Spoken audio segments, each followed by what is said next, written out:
Welcome back to ZBTV, and on this episode of Ropin' It, we're going to talk dairy calves versus beef calves. That's coming up right now.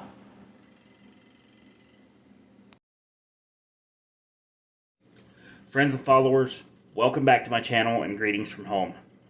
I hope y'all are doing well out there. On this episode of Ropin' It, I'm going to talk about the differences between shooting dairy calves and shooting beef calves. And give you a couple of suggestions on what type of focusing system you will need on your camera to maximize the versatility of your system when shooting both. That's coming up right now.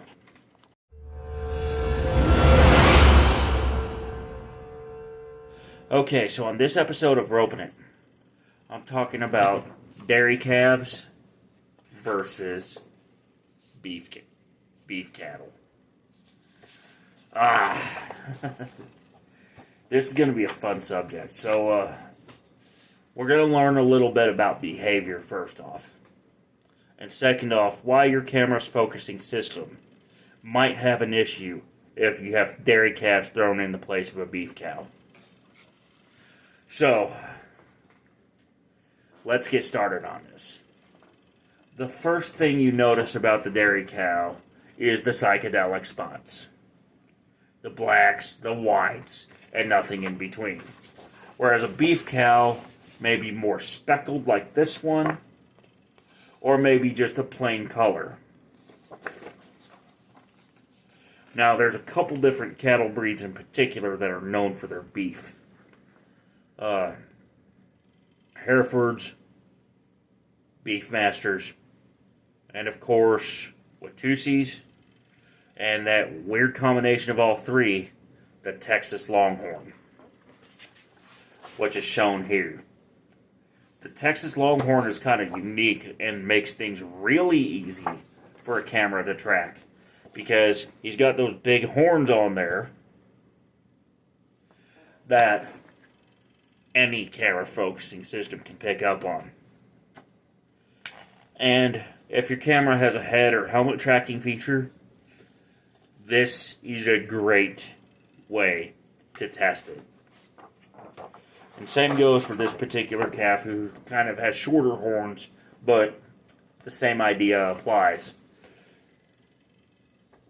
In this case, the horseman was actually a bit closer than the cow, but you can see that they're both in a reasonably good focus.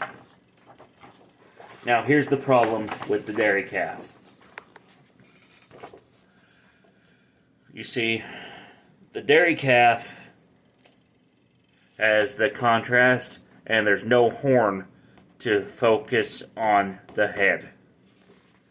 And that can be a problem, especially if the calf himself, or herself, if it's a girl calf, has a color scheme kind of like this, where you got the white that can blend in with the background, while the black blends in with the dirt.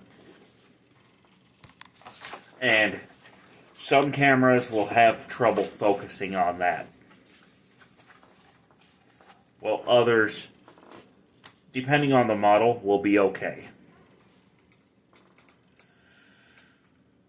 So, one tip I would suggest for any camera in the arena is going to be that you really want to track the horse.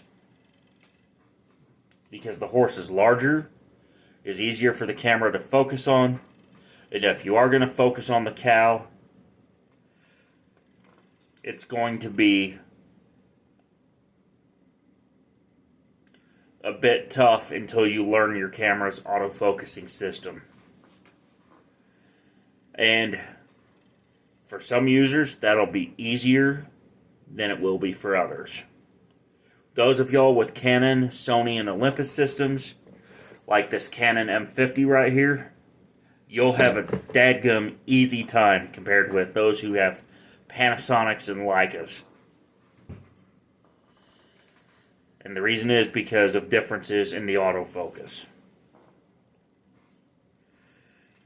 You see, focus hunting is bad news when you're out in the arena.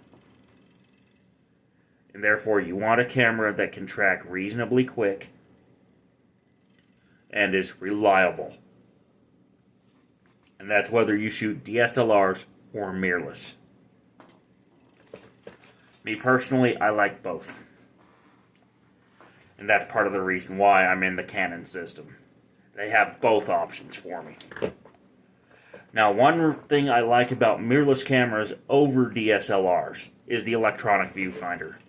It is a bit slower than the analog viewfinder of the DSLR type cameras, or the what's called the optical viewfinder. But the EVF is a fantastic tool for checking your exposure, and in particular for checking focus and for navigating your camera's menu system when the sun is literally staring you in the face. And that's why I like the EVF a lot. But don't get me wrong, there's time and place for optical viewfinders too. And it's all a matter of personal preference. Because of the simple fact that these days you can't go wrong with either a DSLR or a mirrorless camera. Now, here's some other things to consider. One, where are you located in relation to the shoot? Because oftentimes, if you aim towards the shoot before the start of the run, it'll be a whole lot easier for you to stay focused on the subject. And two, is that you will want to have a reasonably fast shutter speed. Let's say anywhere between 1/160th and 1/1000th of a second, depending on your lighting conditions and how fast the action's going. And when shooting dairy calves in particular, you want to pay close attention to your focus and your exposure. And that's why I say the mirrorless camera will have an advantage over the DSLR in that situation.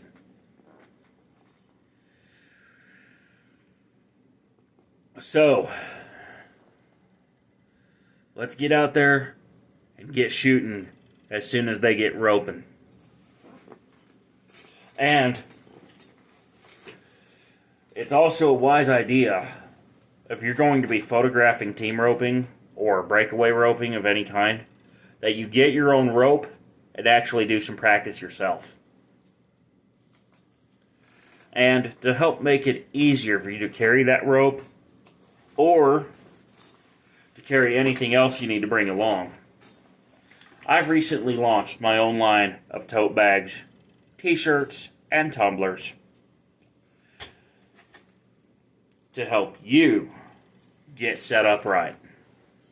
So check out the Trucker Zach fan shop at the link in the description below. And if you use the promo code ZAC10, you'll receive 10% off your first order. I'm Zach Bell. This is Ropin' It. And I hope y'all have a great rest of the weekend. Bye for now.